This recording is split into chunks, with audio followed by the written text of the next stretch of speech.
Hi, this is Professor Favors with American Literature. So the topic lecture today is W.E.B. Du Bois's Selections from the Souls of Black Folk. The actual text is actually The Souls of Black Folk, and it is a larger work, but we are only getting selections from the main text. This is also part of turn of the 20th century in terms of the literary work, which also contributes to the growth of modernism. So this is American Literature, W.E.B. Du Bois's Selections from the Souls of Black Folk. This presentation is subject to fair use. So here's Du Bois, born 1868, died 1963. William Edward Burghardt Du Bois was born in Massachusetts to an affluent family in Great Barrington, a town with few African American families. Du Bois describes his youth as pleasant until, while in school, he realized that his skin color, not his academic ability, set him apart from his peers. While growing up in Massachusetts, Du Bois self-identified as mulatto before moving to Nashville to attend Fisk University, where he first began to encounter Jim Crow laws.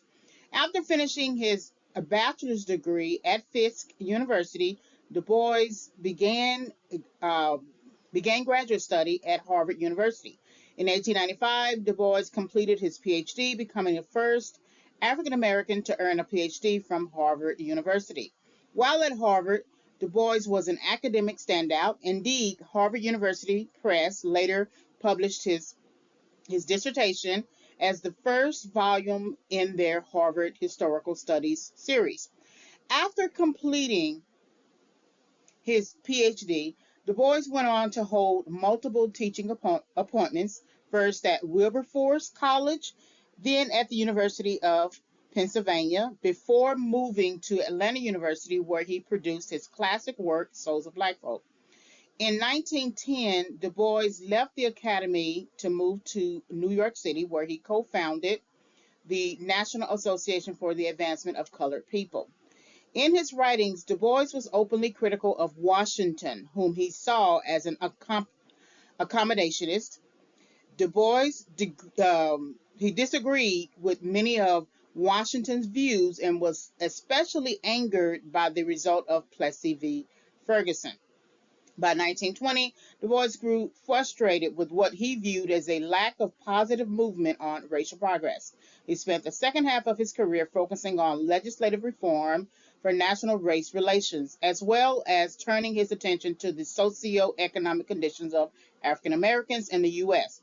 Later in life, a disillusioned Du Bois renounced his American citizenship, joined the Communist Party, and moved to Ghana in 1961, where he remained until his death in 1963. So that's Du Bois.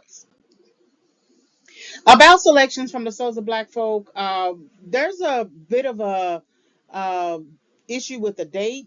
The date of composition is really 1903, but I did see in the previous slide 1905. But it is actually 1903. Throughout his life, Du Bois remained one of the most influential academics of his time. However, he is best known for his book, Souls of Black Folks, which is a compilation of 14 essays. In Of Our Spiritual Strivings, Du Bois introduces the idea of double consciousness, possibly his most famous literary academic contribution. Du Bois describes double consciousness as the sense of always looking at one's self through the eyes of others, of measuring one's soul by the tape of a world that looks on in amused contempt and pity. One ever feels his two-ness and American, a Negro, two souls, two thoughts. And so we go over that as well throughout the presentation.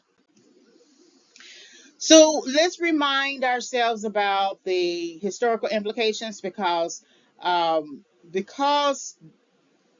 the main author references the or has an anger towards the Plessy v.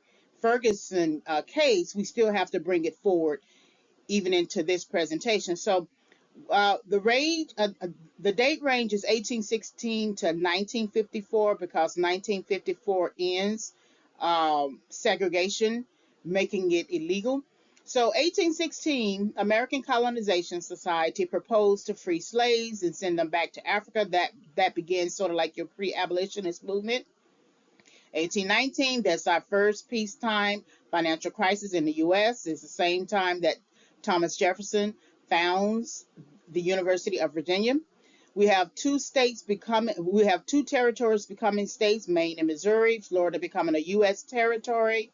The Missouri Compromise of 1820 allowed to become a slave state. And so then we have 1826, Thomas Jefferson and John Adams dying on the same day. Now we have this new information from the previous lecture about Jim Crow and how it is created in 1828. Jim Crow is an actual character that Thomas Dartmouth writes, a white actor performing in blackface. He creates Jim Crow. And then Andrew Jackson becomes president in 1829. We have anti-slavery sentiment beginning, which now begins the abolitionist movement. Nat Turner's revolt, slavery debates, Oberlin College enrolling female students, Florida, Texas becoming states, Mexican-American War begins. Then we have the Fugitive Slave Act, because remember, this is 1850, so we still don't have the Emancipation Proclamation in place yet, right? Nor do we have the American Civil War. So slaves that run away could be taken back or arrested and taken back to their owners. Dred Scott decision, where slaves and black descendants from slaves were not American or were not considered American citizens and could not sue. So then we have multiple amendments based off the activities of the American Civil War, which is 1861 to 1865, Emancipation Proclamation, 1863, and from 1863 to 1877, we have the Reconstruction era. So that's basically the U.S. or the Union allowing the 11 succeeded Confederate states back into the Union, that process.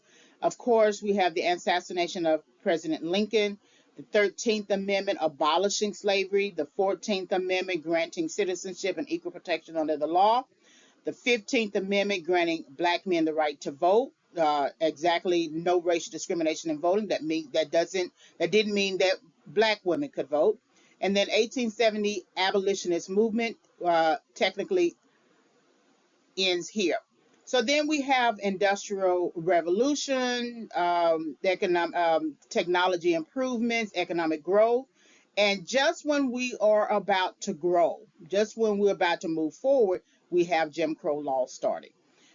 So even if the 11 succeeded states are admitted back into the Union, they are admitted back into the Union with some form of vengeance in their heart. And that's just been a little bias, of course, but that has to be true if Jim Crow laws are now enforcing racial segregation, because the technological improvements,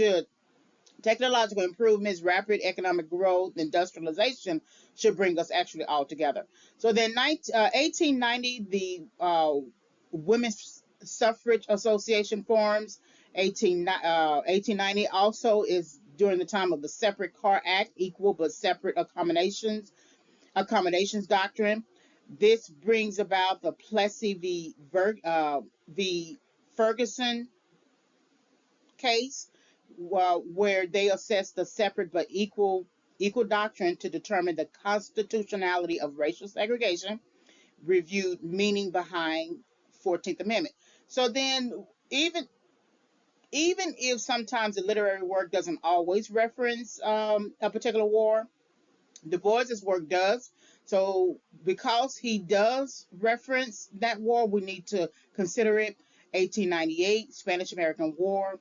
And then the 19th Amendment is the women's right to vote, but this was for white women who got the right to vote, not black women. Black women did not get the right to vote, as we'll see, as you'll see in your writing strategy, when it came to the Voting Rights Act of 1965, I think. So that's 45 years later. And then, of course, Brown v. Board of Education of Topeka basically ruled that separate but equal doctrine is unconstitutional. And so that officially ends the um, Jim Crow laws. So we need to still review certain post-Civil War laws, especially emancipation and then application to succeeded states, because both of your works, your W.E.B. Du Bois's work as well as the Booker T. Washington work, reference the Emancipation Proclamation. So let's recap. So again, the American Civil War between Union and Confederacy states, Emancipation Proclamation, all persons held as slaves within the rebellious states are free. 1863 to 1877, that's your Reconstruction era. Assassination of President Lincoln, 13th Amendment abolishing slavery, 14th Amendment granting citizenship, 15th Amendment gave black men the right to vote, abolitionist movement technically ends, and now beginning Jim Crow laws. So let's review some case law, the Plessy v. Ferguson case, 1896, and the Separate Car Act, 1890. So for Plessy v. Ferguson, which was your origination date 1892, it challenged the Separate Car Act of 1890, and the decision date was 1896 May. So the purpose was to assess the constitutionality of racial segregation, referring to the doctrine separate but equal, and the key laws that the plaintiffs made focused on the 13th Amendment and the 14th Amendment, and so it required, the Separate Car Act required that railroads operating in the state provide equal but separate accommodations for white and African American passengers. African American was not a term actually used during that time. Prohibited passengers from entering accommodations on the basis of race. Law does not apply to interstate travel. So any travel within the state, intrastate, this Separate Car Act was enacted. So the test case was the Citizens Committee to test the constitutionality of the Separate Car Law, which was in 1891. So the way that the test case went was to use an individual who sort of was racially ambiguous in terms of being biracial. So a group of Creole professionals in New Orleans formed the Citizens Committee to test the constitutionality of the Separate Car Law, hiring Albion Torgy, a Reconstruction era judge and social reformer, as legal counsel. The committee chose a person of mixed race, Homer Plessy, 7/8 white, 1/8 African American, to argue that the law could not be consistently applied due to the failure to define white and colored races. Plessy purchased a rail ticket for travel in Louisiana, so that's interstate, took a seat in a car designated for white passengers, refused to move to a car for African American passengers, was arrested and charged with violating the Separate Car Act, and argued that the act was unconstitutional, citing the 13th Amendment, which abolished slavery. U.S. District Court Judge John H. Ferguson dismissed Plessy's argument. Louisiana State Supreme Court affirmed the district court's ruling. The U.S. Supreme Court granted Plessy the right to oral arguments, and the court rendered a decision. So there were two types of decisions. There was a majority decision opinion, and then a dissenting opinion based upon that decision that separate but equal was not unconstitutional. So first opinion by Justice Henry Billings Brown. Judge Brown rejected Plessy's argument that the act violated the 13th Amendment to the U.S. Constitution, which prohibited slavery. Opinion 2, he rejected Plessy's argument that the act violated the 14th Amendment, which grants equal rights and citizenship. The 13th Amendment did not conflict with the Separate Car Act because the Separate Car Act does not reestablish slavery or a badge of slavery. Judge cited Supreme Court rulings in civil rights cases, which outlined that racial discrimination against African Americans in inns, public conveyances, places of amusement, does not impose a badge of slavery or involuntary servitude. It infringes rights protected from state aggression. And then the last opinion, the 14th Amendment, does not conflict with the Separate Car Law because the 14th Amendment secures legal equality, not necessarily social equality for African Americans and whites. The accommodations were equal, and racial segregation did not imply legal inferiority. So that suggests then that it implies social um, inferiority. The Separate Car Act preserves public peace and good order. So here is a dissenting opinion from Justice John Marshall Harlan, and he says the court ignored the obvious purpose of the Separate Car Act, which was to exclude colored people from coaches occupied by or assigned to white persons, and not exclude white persons from railroad cars occupied by blacks. So blacks can't go where whites are sitting, but whites can go where blacks are sitting. It is important to compel colored persons to keep to themselves while traveling in railroad passenger coaches.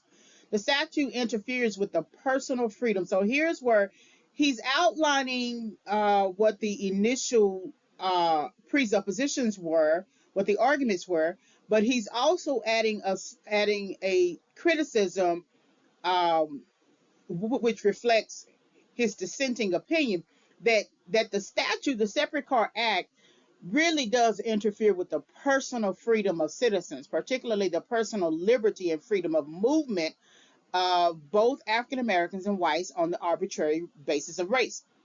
The, the Constitution actually should be colorblind, and all citizens should be equal under the law.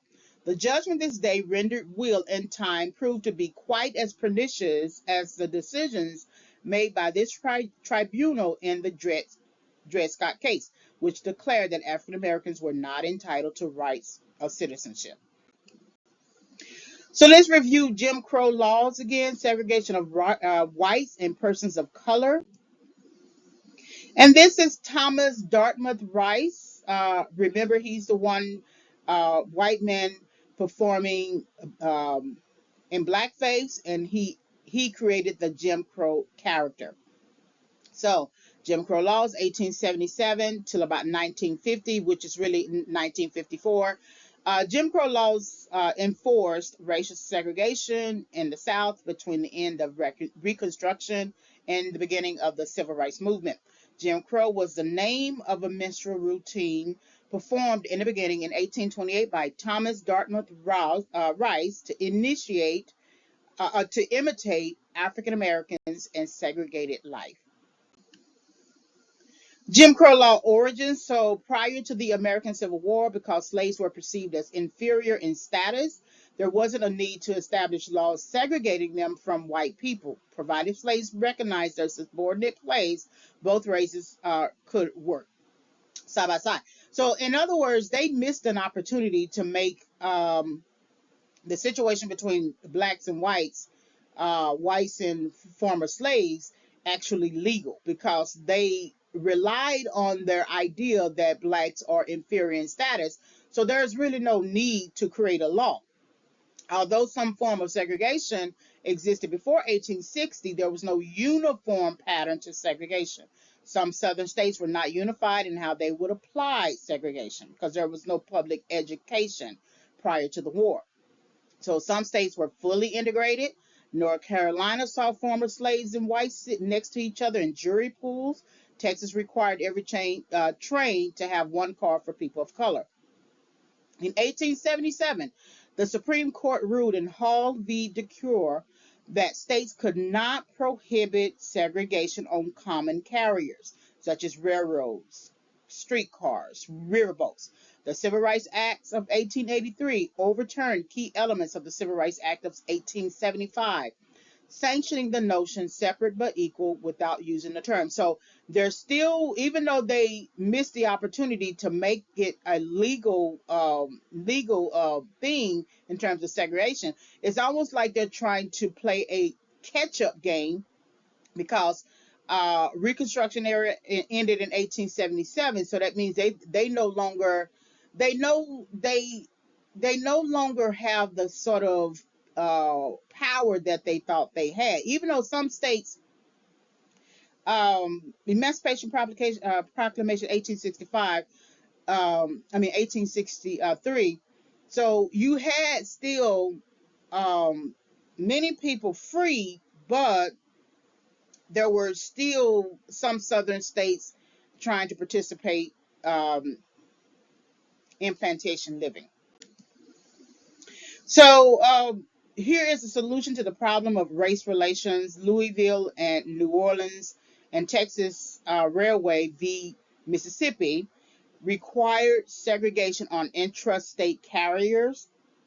1887 to 1892, 9 states passed laws requiring separation on streetcars and railroads, required equal accommodation for black passengers, imposed fines, jail terms for railroad employees, and then 5 states provided criminal fines or imprisonment for passengers sitting cars where their race was not was excluded. So the solution to the problem of race relations, blacks and whites mixing, was the Louisiana Separate Car Act. Promote the comfort of passengers, provide equal but separate accommodations for the white and colored races. The law marked a humiliating reversal of fortune, however, for black and mixed race citizens who enjoyed a more tolerant attitude and autonomy from the slave state toward people of color, Creoles in particular, who were part of a third class, free descendants of European fathers and African mothers who could marry, testify in court against whites, and inherit property. So it stripped them, the Separate Car Act stripped them of their conveniences. Southern state legislators passed Jim Crow laws as well. So, and they passed it based upon this idea: anyone ascertainable or strongly suspected of black ancestry in any degree, that person is considered a people of color or person of color. So there's separation of whites from persons of color on public transportation, schools, parks, cemeteries, theaters, restaurants, and the goal was to prevent contact between blacks and whites. Jim Crow laws were codified by the decision of the U.S. Supreme Court, Plessy v. Ferguson, that separate but equal doctrine is not unconstitutional. So that means it is constitutional. So here was the response to Jim Crow laws, which allow people to challenge the Separate Car Act. The Citizens Committee to test the constitutionality of the Separate Car Act questions. So they based their challenge to the law on 2 questions. How did the law or a train conductor determine the race of a passenger? The determination of race was a complex question of both science and law. This issue could not be delegated to a train official. So then the case Louisiana X Rail Abbott v. Hicks, a train conductor on the Texas and Pacific Railway was prosecuted for seating a black passenger in a white car that was traveling between 2 states, so that's now interstate. The case argued that the Louisiana law did not apply to interstate travel, or if it did, it was unconstitutional under the Commerce Clause. Louisiana court agreed that regulations under the Separate Car Act did not apply to interstate passengers. The committee and Homer Plessy, a light-skinned shoemaker, used the committee used Homer Plessy, a light-skinned shoemaker, to test the law. So here was the actual test event, and we're still challenging the Jim Crow laws. So on June 7, 1892, Homer Plessy purchased a first-class ticket to Covington in the Press Street Depot in New Orleans. He boarded the East Louisiana Railroad's number 8 train. The train conductor asked him if he was a colored man. Plessy said yes. The train conductor tried to get him to move to the colored car. Plessy refused by saying, "I am an American citizen. I have paid for a first-class ticket and intend to ride to Covington in the first-class car." The train conductor stopped the train and had him arrested and forcibly dragged by a detective with the help of other passengers. Plessy spent a night in jail, answered charges. He was accused of violating the Separate Car Act. Plessy failed in court, and the Supreme Court solidified the establishment of Jim Crow era. So the fact that they ruled against him sustained the law. So let's recap Jim Crow laws again in terms of timeline. Thomas Dartmouth writes, creates the Jim Crow character. The 13th Amendment abolishes slavery. A case rules that states cannot prohibit segregation. The Supreme Court declares the Civil Rights Act unconstitutional, sanctioning separate but equal. Louisiana State Car Act requires equal but separate accommodations. Supreme Court upholds the Separate Car Act in Plessy v. Ferguson, solidifying the Jim Crow era. Jim Crow laws expand to segregation in different areas, all ways of life. Supreme Court rules in Brown v. Board of Education of Topeka, 1954, that separate but equal is unconstitutional. And then 1964 came with it different laws as well. So the Civil Rights Act of 1964, the Voting Rights Act of 1965. This is where black women got the right to vote now. The Fair Housing Act of 1968, and then we had interracial marriages, Loving v. Virginia, 1964, and this called miscegenation laws are considered unconstitutional. These advances in the Jim Crow era. So let's recap historical and literary periods today. So that's your American Civil War, Spanish American War, and then those literary periods where we are moving from fiction to nonfiction. Romanticism, realism, naturalism focuses on fictional works. The turn of the 20th century writing, African American literature writing, focused more on nonfiction works. So, timeline of the American Civil War, 1861 to 1865. North and South divided over the issue of slavery. Southern plantation agricultural economy depended upon slaves, while the Northern economy depended upon manufacturing. By the 1850s, abolitionism was growing in the North, and the Southern states believed the government would end slavery. The Southern states believed the government did not have the right to end slavery, however. Abraham Lincoln is elected president, winning the 1860 presidential election. His election led to 11 states seceding from the Union over the issue of slavery, forming the Confederate States of America. Confederate forces opened fire on Fort Sumter, 1861.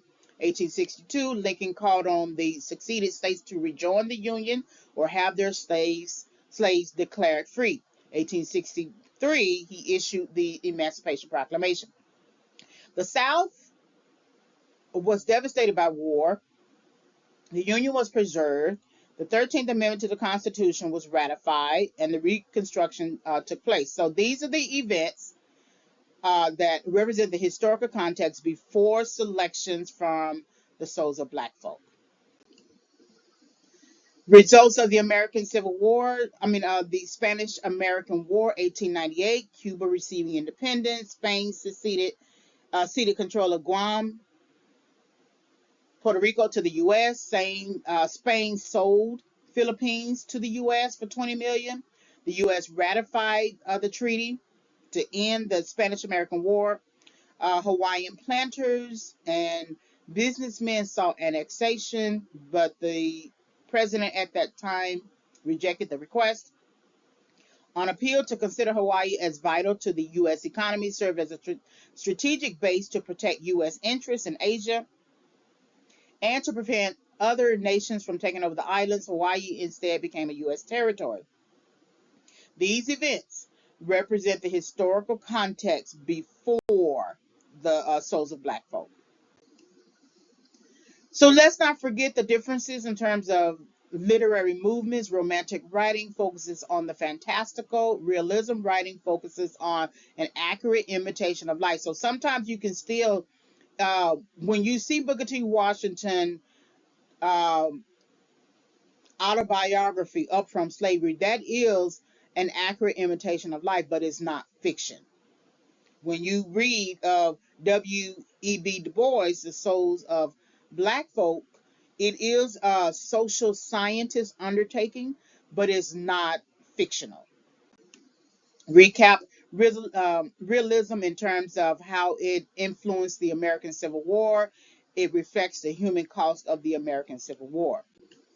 Naturalism rejects realism because of its limitations, because realism tends to not want to offend the sensibilities of its readers, but realists wrote about the darker aspects of human life and living. They were influenced heavily on by the scientific ideas of Charles Darwin. However, the naturalist goes into those really taboo topics like prostitution, alcoholism, domestic violence, violent deaths, crime, madness, and degeneration. And the human being is essentially an upright animal, according to Frank Norris. Naturalism focuses, sort of removes the presence of a benevolent deity, um, focuses on how nature is depicted as indifferent, nameless losers in battles against an all powerful nature. You do see the Southerners losing their rights to slaves, right, and to slavery, but slavery is also nonfiction. It's not fictional. And then naturalism gives you a journalistic perspective with narrative distance on the character's degeneration. But in Washington and Du Bois's work, they do not give you a narrative distance. They are part of the narrative. All right, so introducing the turn of the 20th century, the rise of the immigrant, okay? Northern and Western migration in the United States, the Northern and Western migration that followed Reconstruction, the period between 1865 and 1877, um, when the federal government set the conditions by which the states of the former Confederacy would be readmitted to full participation in the national government, caused such rapid growth in northern cities that the municipal governments were strained to the breaking point as they rushed to deliver services to millions of residents and thousands of languages. In the West, waves of migration were rapidly filling in the plains and prairies.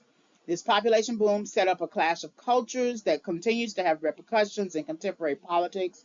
In less than 20 years, the U.S. marked two total population milestones, the one in New York City exceeding 5 million persons, and the total population for the U.S. exceeding 100 million.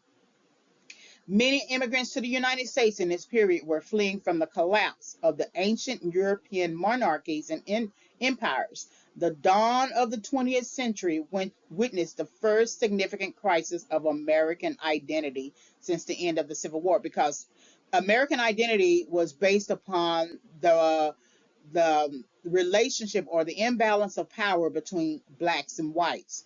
So whites had the power; they were the slave owners, plantation owners, property owners, political power, economic power, financial power, whereas blacks were just slaves. So that was the identity. Now that you have immigrants coming on the scene at the dawn of the 20th century, the American identity is getting a change.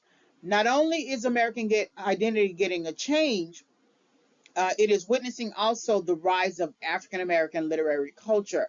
Whereas in the beginning, it was more whites writing literary works, and most of the writing initially derived from um, the British literary tradition.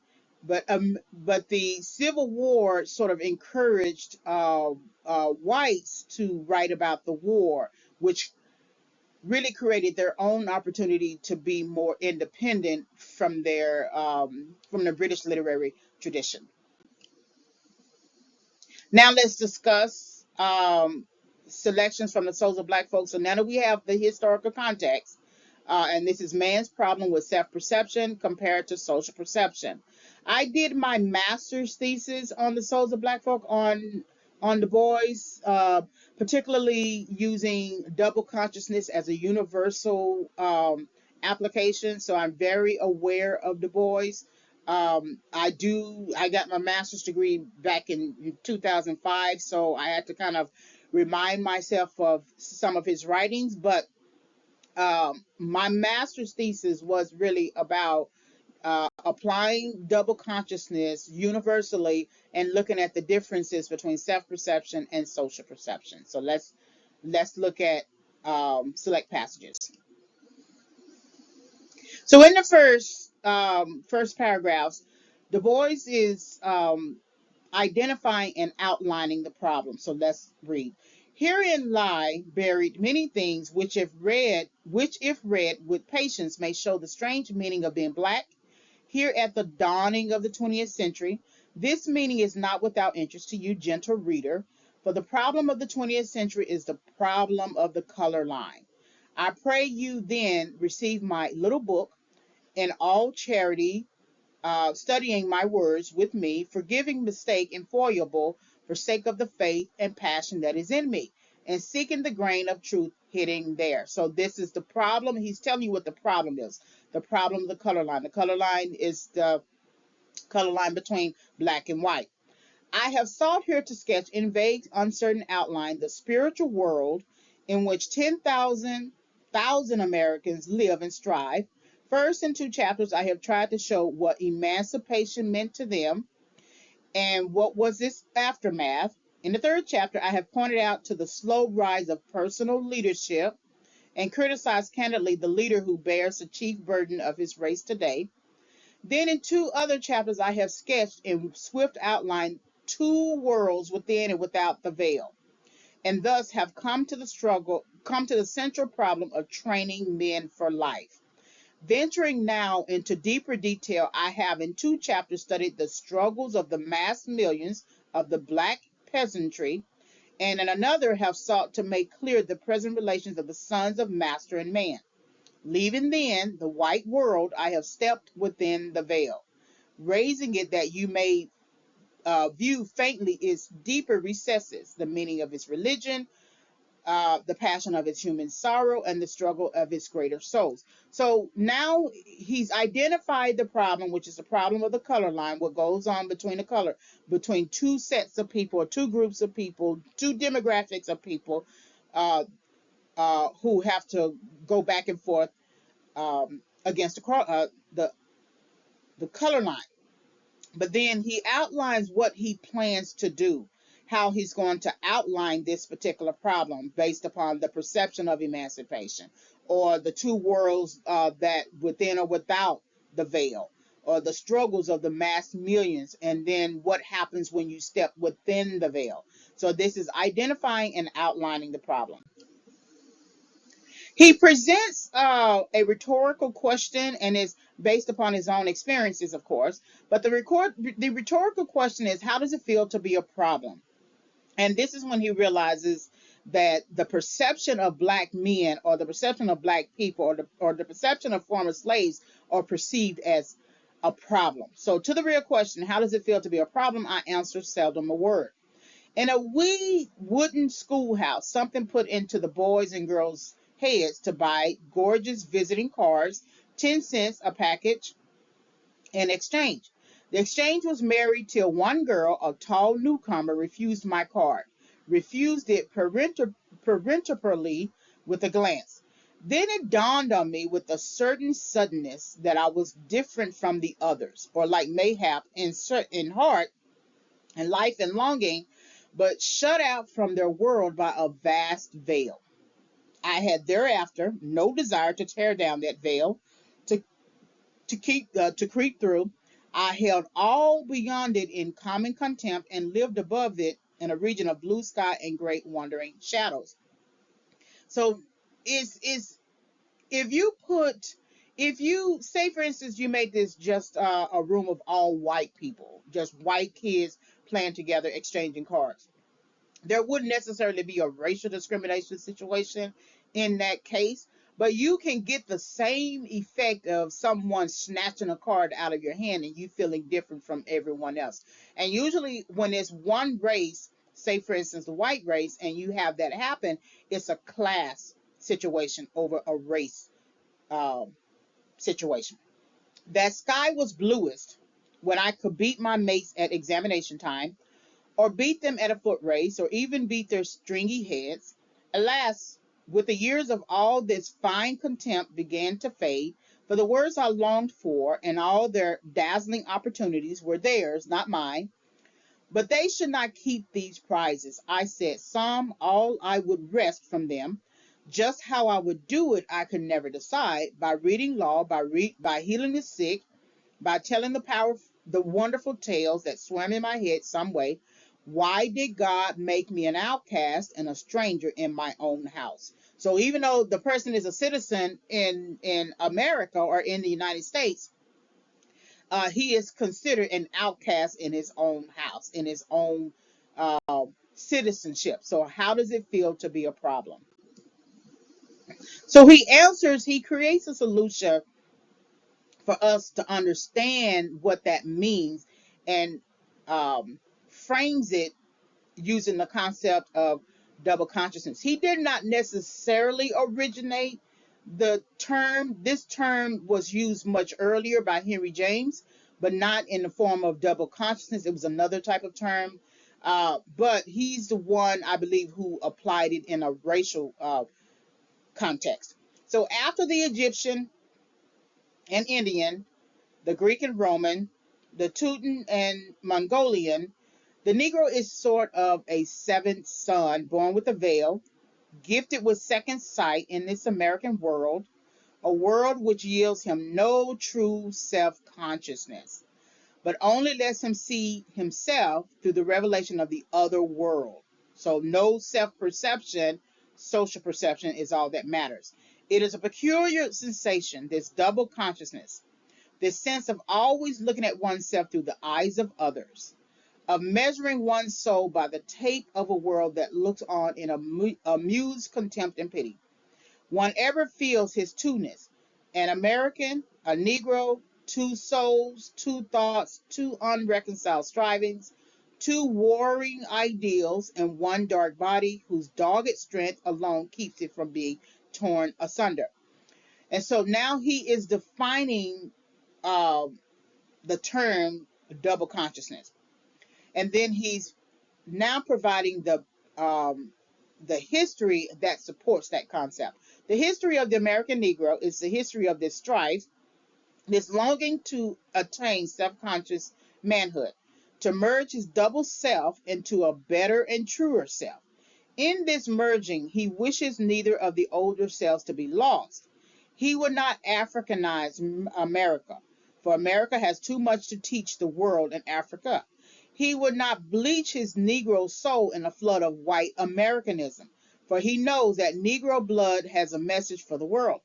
He simply wishes to make it possible for a man to be both a Negro and American without being cursed and spit upon by his fellows, without having the doors of opportunity closed roughly in his face. So with America, America is bases its ideology on the melting pot theory. Once you come over here, you melt yourself into, or you assimilate yourself into the ideals of being American. You can't have any sort of separate identity from that. And what he's saying, that this is the struggle that the Negro has in America: the former slave, the Negro, the Black American, the African American, the foundational Black American. There are so many different changes because it's going back and forth against the color line that sort of causes you to have to change your identities. And so that's what he's talking about in terms of the feeling of double consciousness. Wrestling with double aim. So anytime that you are in the mindset of double consciousness, having to sort of uh, vacillate between the color line, you do so with double aims. Here in America, in the few days since emancipation, the black man's turning hither and thither in hesitant and doubtful striving has often made his very strength to lose effectiveness, to seem like absence of power, like weakness. And yet it is not weakness, it is the contradiction of double aims. The double aim struggle of the black artisan, on the one hand, to escape white contempt for a nation of mere hearers of wood and drawers of water, and on the other hand, to plow and nail and dig for a poverty-stricken horde, could only result in making a poor craftsman, for he had but half a heart in either cause. So it's kind of like the more you spend on one thing, trying to pursue it, one aim, you lose your effectiveness to sustain another aim. By the poverty and ignorance of his people, the Negro minister or doctor was tempted toward quackery and demagogy, and by the criticism of the other world, towards ideals that made him ashamed of his lowly tasks. This waste of double aims, this seeking to satisfy two reconciled ideals, has wrought sad havoc with the courage of faith and deeds of 10,000 people, has sent them often wooing false gods and invoking false means of salvation, and at times has even seemed about to make them ashamed of themselves. So all of this ain't all is you usually, if you think about a dartboard in a billiards place where people play pool, you try to throw at the dartboard to get to the center, right? To get to the bullseye. And every time it looks like you're about to do it, is there are contradictory aims. There are people on the other side, on both sides of you, saying, "Oh, you can't hit that bullseye. You can't do it. You can't. You're not going to be do. You're not going to be able to do it." And so then, through multiple attempts, you don't hit the bullseye. So then you begin to lose your effectiveness. You begin to lose your strength. You begin to lose your focus on trying to hit the target. And so as long as you keep listening to the people on the other side of you and their aims, and try to support and people please their aims, you're never going to hit the dartboard, right? You're never going to hit the bullseye. So anticipation of emancipation as a solution. So now he's getting into a discussion of the perception of emancipation. Way back in the days of bondage, they thought to see in one divine event the end of all doubt and disappointment. Few men ever worshiped freedom with half such unquestioning faith as did the American Negro for 2 centuries. To him, so far as he thought and dreamed, slavery was indeed the sum of all villainies, the cause of all sorrow, the root of all prejudice. Emancipation was the key to a promised land of sweeter beauty and ever stretched before the eyes of wearied Israelites. And song and exhortation swelled one refrain, liberty. In his tears and curses, the God he implored had freedom in his right hand. At last it came suddenly, fearfully, like a dream. With one carnival of blood and passion came the message in his own plaintive cadences. Shout, O children, shout, you're free, for God has brought you liberty.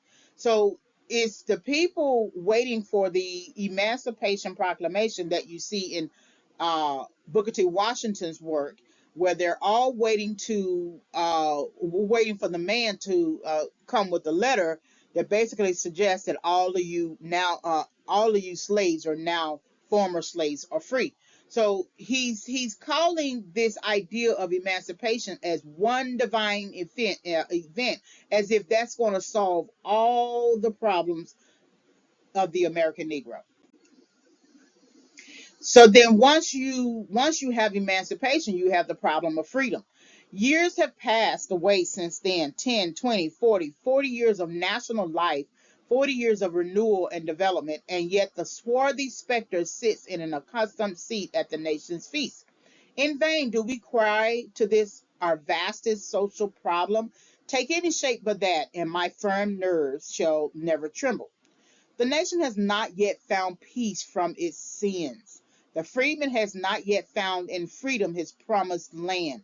Whatever of good may have come in these years of change, the shadow of a deep disappointment upon the Negro people, a disappointment all the more bitter because the unattained ideal was unbounded save by the simple ignorance of a lowly people.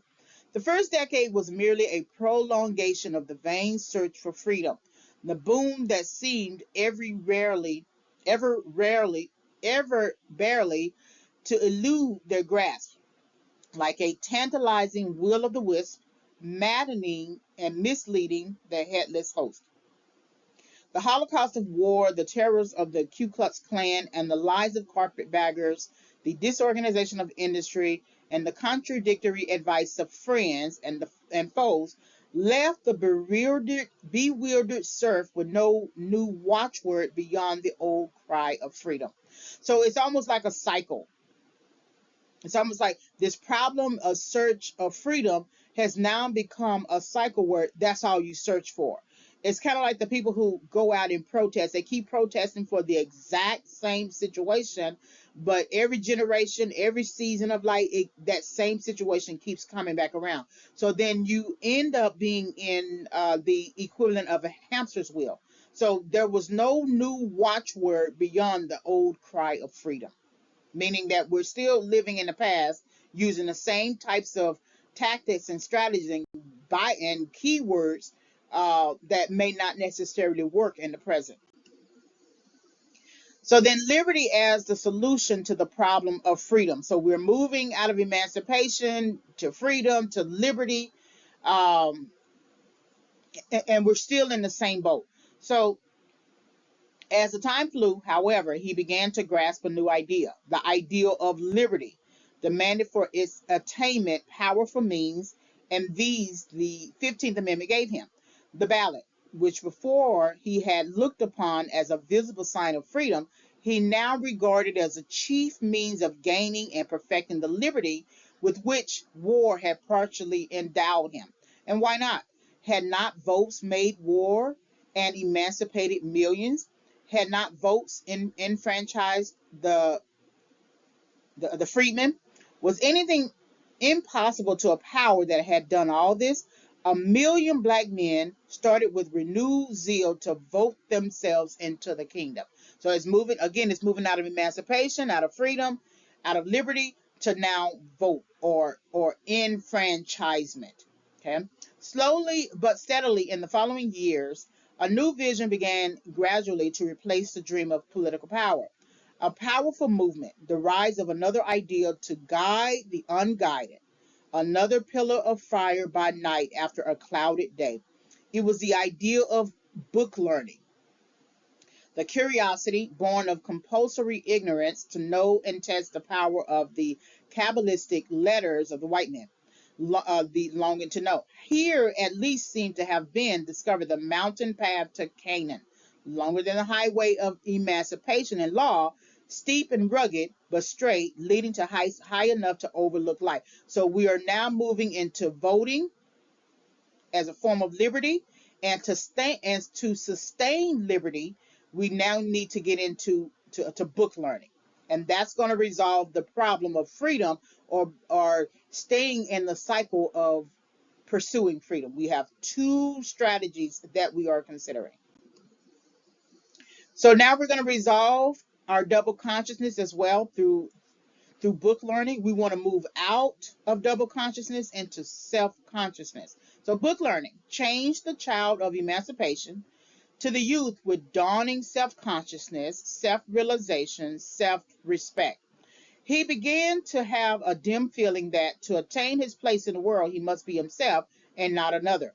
For the first time, he sought to analyze the burden he bore upon his back, that dead weight of social degradation, partially masked behind a half-named Negro problem. He felt his poverty without a cent, without a home, without land, tools, or savings. He had entered into competition with rich, landed, skilled neighbors. So think about it. In Booker T. Washington's work Up from Slavery, they get the letter that they're now free. But what do you now do with your freedom? You're free, but you are emancipated as and now have become former slaves.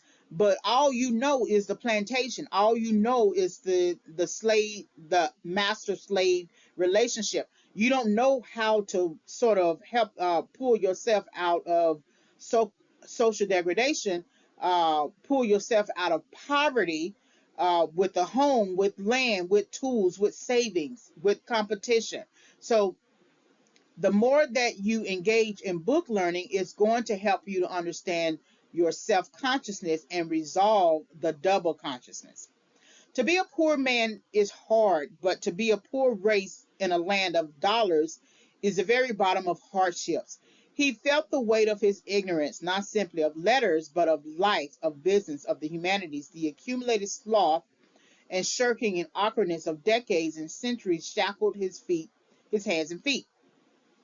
Nor were his burden all poverty and ignorance. The red stain of bastardy, which 2 centuries of systematic legal defilement of Negro women had stamped upon his face, meant not only the loss of ancient African chastity, but also the weight, hereditary weight of a mass corruption from white adulterers, threatening almost the obliteration of the Negro home. A people thus handicapped ought not to be asked to race with the world, but rather allowed to give all its time and thoughts to its own social problems. That's going to create uh, the room for self consciousness, which we could in our modern time think about it in terms of self reflection, contemplation, um, uh, taking the time to heal and rest.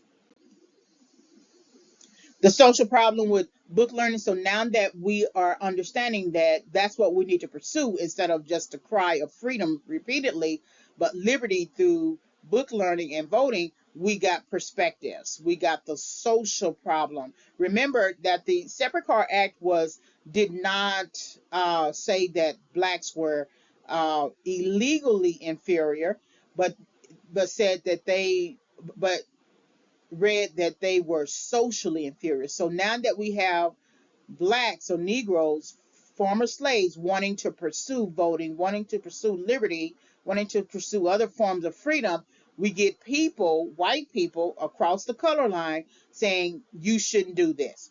But the facing of so vast a prejudice could not but bring the inevitable self-questioning, self-disparagement, and lowering of ideals which ever accompany repression and breed in an atmosphere of contempt and hate. Whisperings and portents came home upon the four winds. Lo, we are diseased and dying, cried the dark host. We cannot write, or our voting is in vain. What need of education, since we must always cook and serve? And the nation echoed and enforced this self-criticism, saying, so this is the Negro who is coming out of freedom. I mean, coming out of slavery through emancipation, pursuing freedom through liberty, book learning, and voting, is still dealing with its own frailty, its vulnerability. This is what the move from double consciousness into self consciousness comes. Um, it reveals.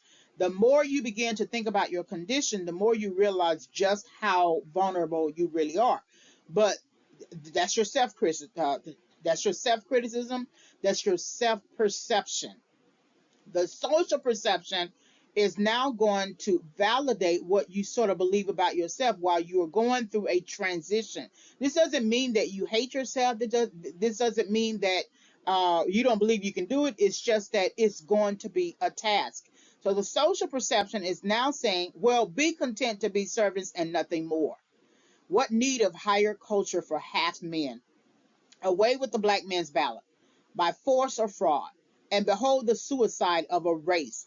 Nevertheless, out of the evil came something of good, the more careful adjustment of education to real life, the clearer perception of the Negro's social responsibilities, and the sobering realization of the meaning of progress. So even though this is our argument, this works like a counter argument, this right here works like a rebuttal. No matter what we're feeling and no matter what other people are saying, we're still pursuing progress. We understand that this emancipation to freedom, to liberty, to book learning, to voting is a sobering realization of our current status, but that does not mean that we're not going to move towards progress. You may think we're going to try to sort of kill ourselves or unalive ourselves, right? But we're still going to move towards progress. The need for progress, not disunity. So the training of the schools we need today more than ever. The training of deft hands, quick eyes and ears, and above all, the broader, deeper, higher culture of gifted minds and pure hearts. The power of the ballot we need ensures self-defense. What shall save us from a second slavery? Freedom too, the long sought, we will seek. The freedom of life and limb, the freedom to work and think, the freedom to love and aspire.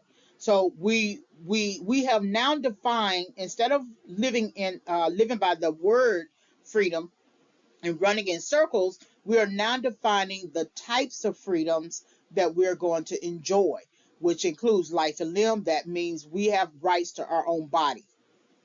The freedom to work and think, we have rights to pursue economic advancement.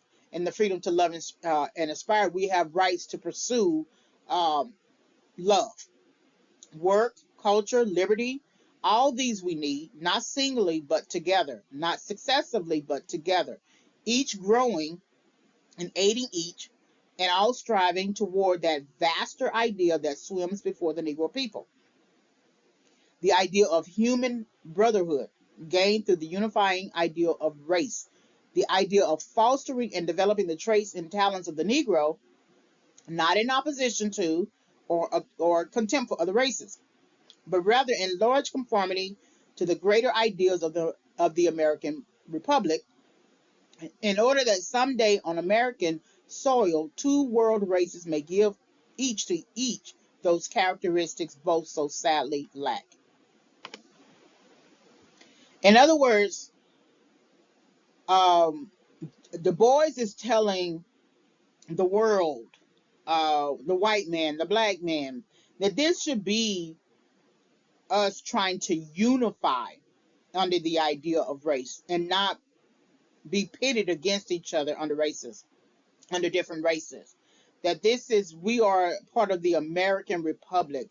This should be the ideal of human brotherhood, not pitting one race against the other. So this is about progress, not disunity. So here's where now Du Bois criticizes. He lays out his case, helping you to understand the role of double consciousness, identifying, outlining the problem, what we should be doing, and now he's going to criticize Booker T. Washington, and he's largely criticizing Washington's conciliatory stance. So, criticism number one: basis of Washington's program. Easily the most striking thing in the history of the American Negro since 1876 is the ascendancy of Mr. Booker T. Washington. It began at the time when war memories and ideals were rapidly passing. A day of astonishing commercial development was dawning. A sense of doubt and hesitation overtook the freedmen's sons. Then it was that then it was that his leading began. Mr. Washington came with a simple, definite program at the psychological moment when the nation was a little ashamed of having bestowed so much sentiment on Negroes and was concentrating its energies on dollars. So anytime you come, he tapped in. What he's basically suggesting is that Washington tapped into the psychology of both whites and Negroes. His program of industrial education, conciliation of the South, and submission and silence as to civil and political rights was not wholly originated. The free Negroes from 1830 up to wartime had striven to build industrial schools, and the American Missionary Association had from the first taught various trades. And Price and others had sought a way of honorable alliance with the best of the Southerners. But Mr. Washington first indissolubly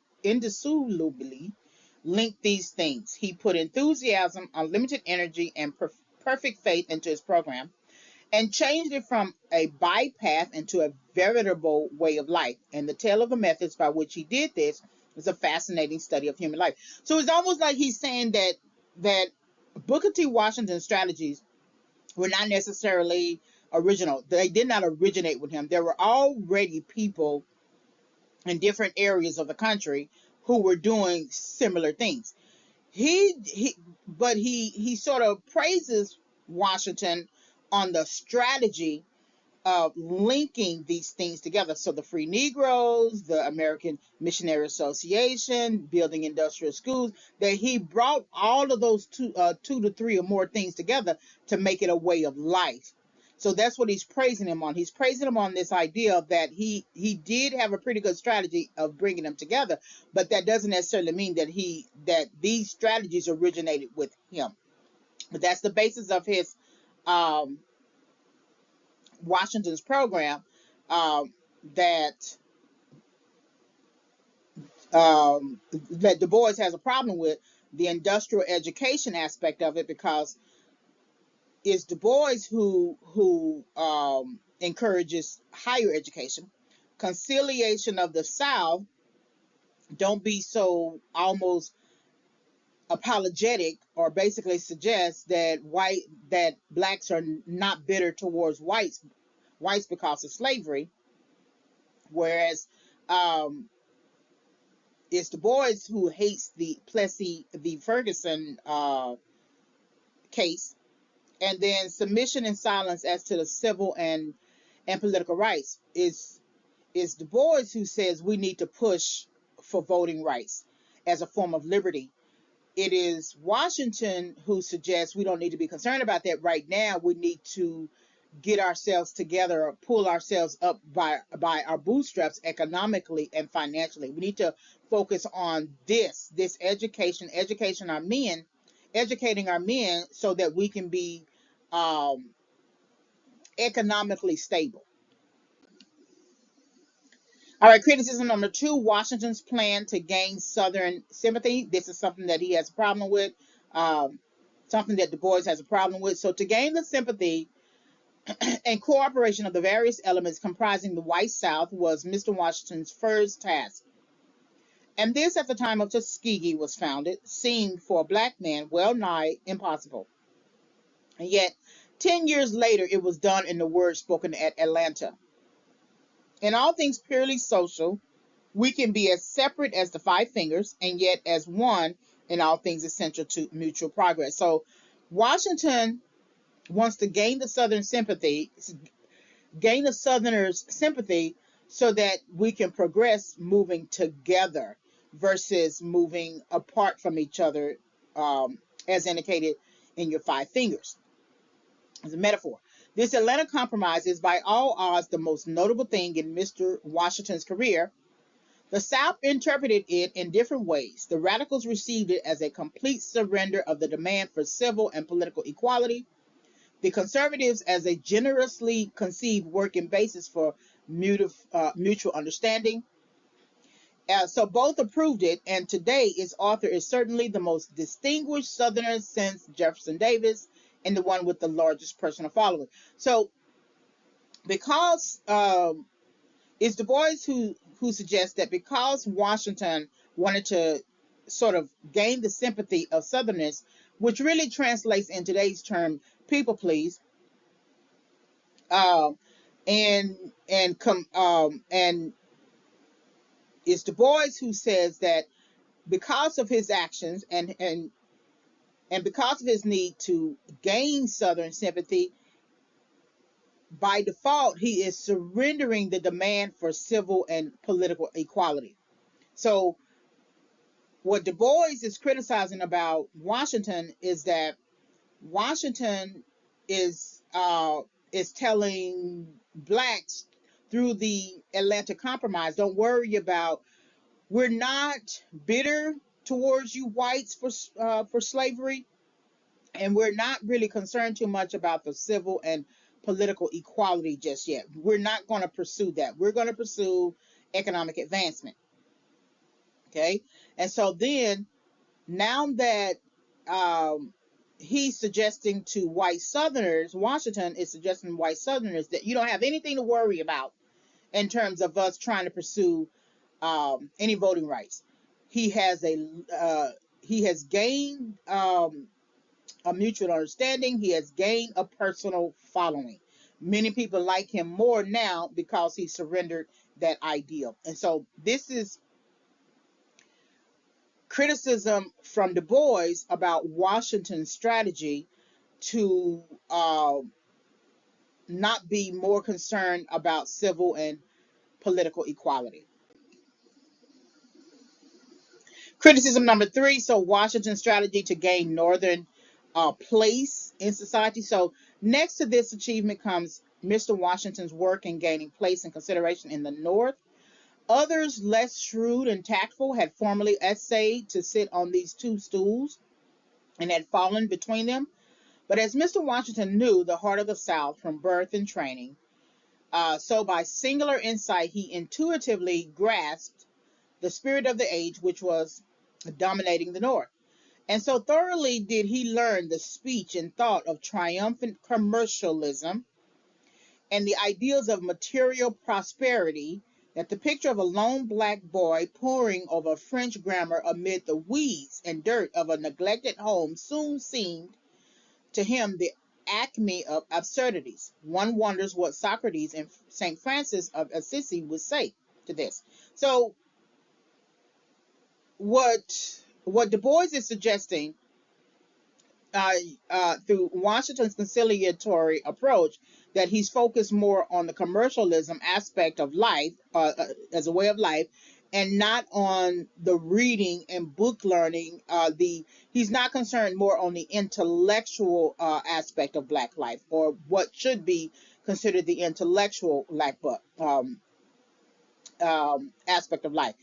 He doesn't care anything about great French grammar, according um, to Du Bois. He doesn't care anything about learning, Socrates.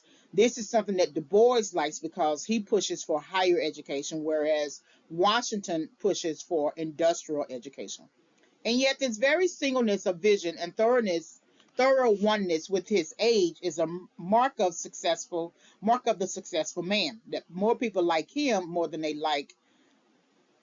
people like Washington more than they like Du Bois. It is that it is it is as though nature must needs make men narrow in order to give them force. So Mr. Washington's cult has gained unquestioning followers. His work has wonderfully prospered. His friends are legion, and his enemies are confounded. So through when Washington's strategy to sort of work together with progress, but not pursue civil and political equality, and focus more on commercialism, then he has more people loving him, and he's considered more of a successful man than would be Du Bois. And Du Bois is showing somewhat his own kind of insecurity here, um, because he's looking out and looking at the success of another man and not necessarily looking at himself and his own success. In other words, he's looking at the people who follow Washington and not the people who follow him. Criticism number 4, social perception of Washington's conciliation. So, among his own people, however, Mr. Washington has encountered the strongest and most lasting opposition, amounting at times to bitterness, and even today continuing strong and insistent, even though largely silenced in outward expression by the public opinion of the nation. Some of this opposition is, of course, merely envy, the disappointment of displaced demagogues, and the spite of narrow minds. But aside from this, there is among educated and thoughtful colored men in all parts of the land a feeling of deep regret, sorrow, and apprehension at the wide currency and ascendancy which some of Mr. Washington's theories have gained. So the person who is the loudest and the most powerful oftentimes gets the most press or the most attention. And so what you see here is not only Du Bois's his bitterness towards a man who is getting more recognition. You see the other black men, other colored men, their bitterness towards Washington conciliatory approach, and it's getting attention. So they're focused more on the attention, the ego aspect of what's going on, the pursuit of freedom, the pursuit of liberty, book learning, voting rights, etc. They're focused more on one person getting all the attention. But that's just the strategy of Washington. Whether you like it or not, it's a strategy. The problem, though, I will say, is that with one person's theories being more received than anyone else, creates an imbalance in the social perception of black people or Negro people or former slaves. It looks like this person here, and Washington is considered the Moses of his generation. It looks like this one person has all the answers. This one black person has all the answers. When there are other black people with intellectual um, insight who also have answers. These same men admire his sincerity of purpose and are willing to forgive much to honest endeavor, which is doing something worth worth the doing. They cooperate with Mr. Washington as far as they conscientiously can. Indeed, it is no ordinary tribute to this man's tact and power that steering as he must between so many diverse interests and opinions, he so largely retains the respect of all. So there is some form of respect for Washington, and maybe some of the Negro men at the time or the black men at the time struggling with the fact that there was respect for him, that they feel like they were not respected enough as well. Criticism number 5, Washington's leadership strategies. So, but Booker T. Washington arose as essentially the leader not of one race, but of two, a compromiser between the South, the North, and the Negro. Naturally, the Negroes resented at first bitterly signs of compromise, which surrendered their civil and political rights, even though this was to be exchanged for larger chances of economic development. The rich and dominating North, however, was not only weary of the race problem, but was investing largely in Southern enterprises and welcomed any method of peaceful cooperation. Thus, by national opinion, the Negroes began to recognize Mr. Washington's leadership, and the voice of criticism was hushed. So, what Washington was trying to get former slaves to understand that yes, civil and political rights are important. Civil and political equality is important, but we need to focus more on the economic development of the Negro. To focus on civil and political rights when they are all when we are at a place in the country where we just got out of a civil war.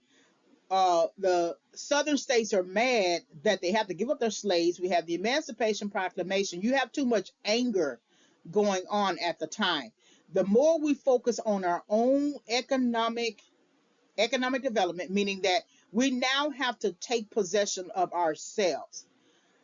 We now have to possess ourselves in freedom. We no longer have a master.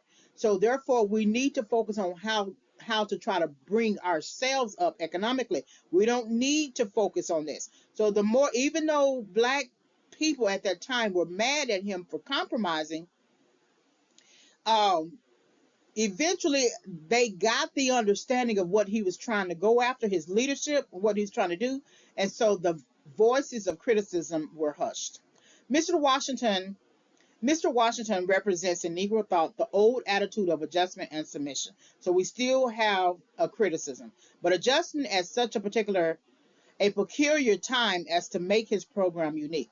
This is an age of unusual economic development, and Mr. Washington's program naturally takes an economic cast, becoming a gospel of work and money to such an extent as apparently almost completely to overshadow the higher aims of life. So the higher aims of life for Du Bois is higher education, is fighting for civil and political equality, and having a higher sort of economic life, right? The problem with that is that just because Du Bois grew up in an affluent neighborhood, that doesn't mean that every other black person grew up in an affluent neighborhood. So there are higher aims of life, but you have to push for work and money. And work at that time uh, was misinterpreted by the Negroes who resented, because slavery was work, but unpaid work. And so when Washington pushed for the idea of work and money, adjust and submit, making his program unique, it was to work and create your own economic development. It wasn't to work and be a slave again, even if you might perceive working, say today, 9 to 5 as slave wages. That's not slavery, though. Slavery was unpaid labor. And so Moreover, this is an age when the more advanced races are coming in closer contact with the less developed races, and the race feeling is therefore intensified. And Mr. Washington's program practically accepts the alleged inferiority of the Negro race. That might be true on in his biased opinion, but all races coming, all the Negro people coming out of slavery would be considered inferior because they have to build, they have to work, they have to work and work for money this time. So they may have to give up certain kind of rights for right now so that they could quell the fears of white Southerners who think uh, Negroes are going to take over their rights. So Washington's leadership strategies. Criticism number 5. Criticism number 6, Washington's doctrine and consequences. So in answer to this, it has been claimed that the Negro can survive only through submission. Mr. Washington distinctly asks that black people give up, at least for the present, 3 things: political power, insistence on civil rights, and then higher education of the Negro youth, concentrate all their energies. So he's saying that Washington wants the Negro youth to concentrate all their energies on industrial education and accumulation of wealth and the conciliation of the South. This policy has been courageously and insistently advocated for over 15 years and has been triumphant for perhaps 10 years. As a result of this tender of the palm branch, what has been the return? In these years have occurred the disfranchisement of the Negro, the legal creation of a distinct status of civil inferiority for the Negro, the steady withdrawal of aid from institutions for the higher training of the Negro. These movements are not, to be sure, direct results of Mr. Washington's teachings, but his propaganda has, without a shadow of doubt, helped their speedier accomplishment. I think the interesting thing about Du Bois is that um, he's looking at Washington's doctrine and leadership through the lens of a rich person. He comes from an affluent background. Washington grew up as a slave on a plantation. So um, when he's trying to lead people through industrial education, that doesn't mean that he doesn't believe in the higher education of people. He ends up uh, uh, forming an institution, a higher education institution. But when you are coming out of a particular status, slave status, and becoming a former slave, you have to focus on what will get you to where you need to get to first: industrial education, accumulation of wealth, conciliation of the South. Doesn't mean I necessarily agree with it, but um, through submission. But what's the most important thing? However, from Du Bois's point, his strategy resulted in the disfranchisement of the Negro, or the legal creation of a civil inferiority. Du Bois has an issue with inferiority, superiority, and inferiority. And then the steady withdrawal of aid from institutions for higher training of the Negro. He has this thing. It's interesting how when you come from affluence, you come from how you see the world is based upon how you think it actually should be, or it is, or it can be. Not everyone can be affluent. Not everyone can come from a certain type of background where they are immediately perceived as superior.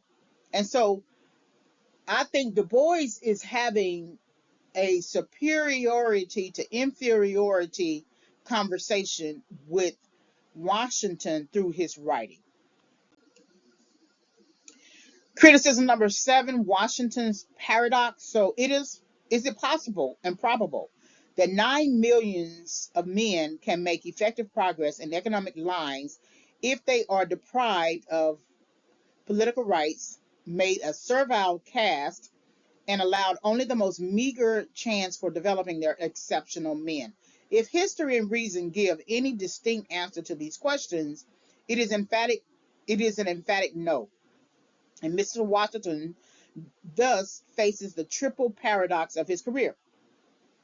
So again, he's talking about that Washington's strategies, leadership strategies, and conciliatory attitude is contributing to the deprivation of political rights for Negroes, making them a servile caste, and allowing them the most meager chance for developing exceptional men. Again, Du Bois is coming from an affluent lens, so he wants more black men to look like him.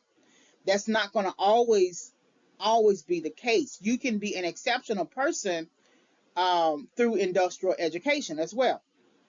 So he is striving nobly to make Negro artisans businessmen and property owners, but it is utterly impossible under modern competitive methods for working men and property owners to defend their rights and exist without the right of suffrage, which is voting. He insists on thrift and self-respect, but at the same time counsels a silent submission to civic inferiority, such as is bound to sap the manhood of any race in the long run. And then he advocates common school and industrial training and depreciates institutions of higher learning, but neither the Negro common schools nor Tuskegee itself could remain open a day were it not for teachers trained in Negro colleges or trained by their graduates. So Washington's pursuit or encouragement towards industrial education through Du Bois, he's suggesting that he doesn't really understand the full problem. He's pushing for this idea of conciliation, and don't worry about political rights right now. Don't worry about voting rights. But with Du Bois, he's suggesting that if you are not concerned about voting rights, but you want working men and property owners, they can't become that without voting rights. You can't insist on them having a personal self-respect, but submitting to civic inferiority, meaning don't vote. You can't really look down on Negro colleges when the people that you're hiring at Tuskegee itself relies on the preparation of people through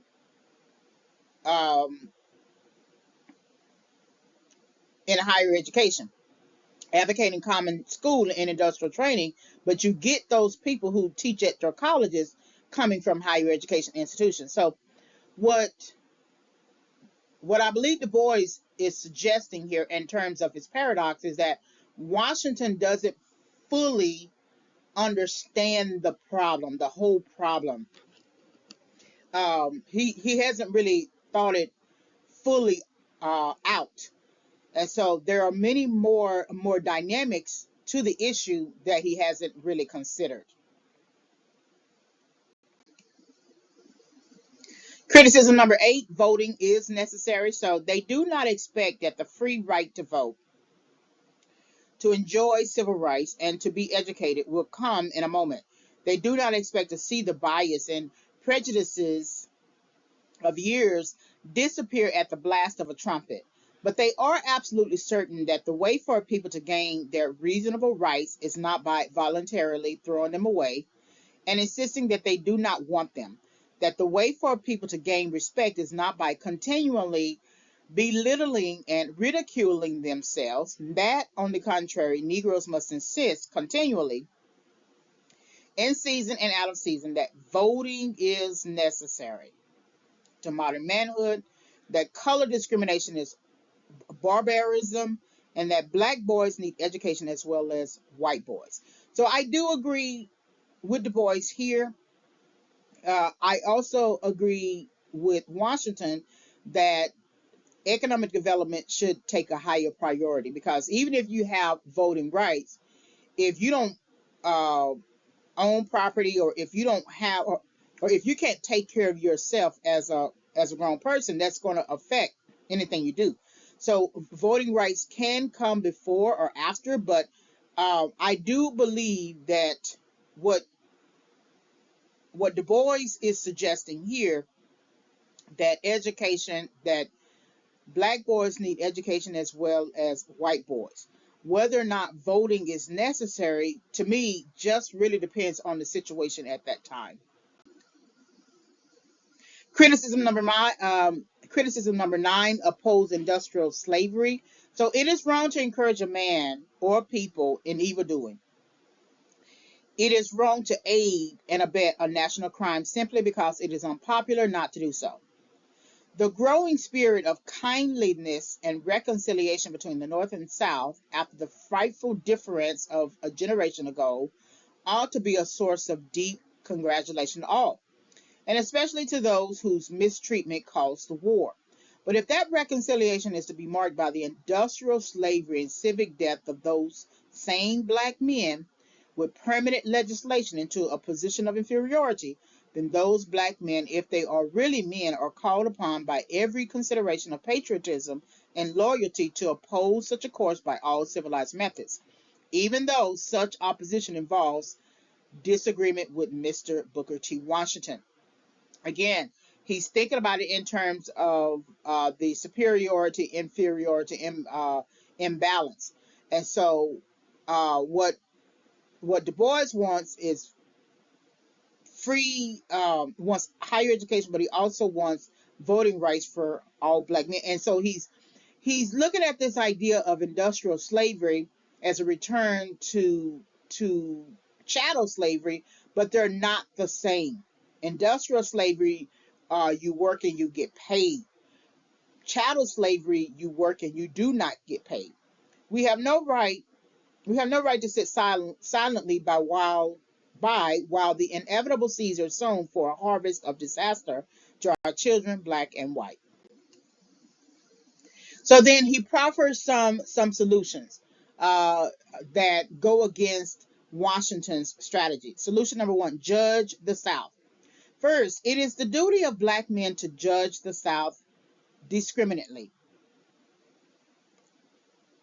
The present generation of Southerners are not responsible for the past, and they should not be blindly hated or blamed for it. Furthermore, to no class is the indiscriminate endorsement of the recent course of the South toward Negroes more nauseating than to the best thought of the South. The South is not solid. It is a land in the ferment of social change wherein forces of all kinds are fighting for supremacy. And to praise the ill the South is today perpetrating is just as wrong as to condemn the good.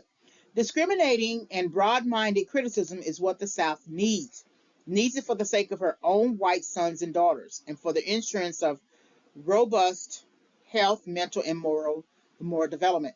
It's hard for the South to care about healthy mental and moral development when the plantation owners uh, have lost their slaves. They don't care about judgment. The fact that their judgment for them is in fact losing their slaves. They're not going to go into some sort of contemplative, reflective, intellectual inquiry about why they did what they did. But that's his solution: judge the South. Solution number two: judge Southern attitudes. Today, even the attitude of the Southern whites toward the blacks is not, as so many assume, in all cases, the same. The ignorant Southerner hates the Negro. The working men fear his competition. The money makers wish to use him as a laborer. Some of the educated see a menace in his upward development, while others, usually the sons of the masters, wish to help him to rise. National opinion has enabled this last class to maintain the Negro common schools and to protect the Negro partially in property, life, and limb. If you remember the passing of Grandison, Dick Owens wanting to help Grandison escape, so the sons of the masters wish to help him to rise. Through the pressure of the moneymakers, the Negro is in danger of being reduced to semi-slavery, especially in the country districts. The working men and those of the educated who fear the Negro have united to disfranchise him, and some have urged his deportation, while the passions of the ignorant are easily aroused to lynch and abuse any black man. So again, what he's suggesting about Washington is that that Washington did not see this coming. That's why he's saying judge the Southern attitudes. The Southern attitudes wants to bring back some form of slavery because it was economically advantageous to white slave owners. Uh, they um, they don't want they don't want the Negro fully educated. They want to be able to disfranchise him, which goes to voting, and they want and if they can't get their way, uh, Southern attitudes. If they can't get their way, we need to deport them, um, deport the Negro, and then if we can't deport them, we'll just lynch and abuse any black man. So he's suggesting that we have to judge the Southern attitudes. Conclusion. So for um, for Du Bois, his conclusion is pursuit of equality is key. By every civilized and peaceful method, we must strive for the rights which the world accords to men, clinging unwaveringly to those great words which the sons of the fathers would fain forget. We hold these truths to be self-evident, that all men are created equal, and they are endowed by their Creator with certain unalienable rights, that among these are life, liberty, and the pursuit of happiness. So essentially, he's throwing back into the white um, people across the color line the very same thing that applies to them applies to the Negro, which is the pursuit of equality.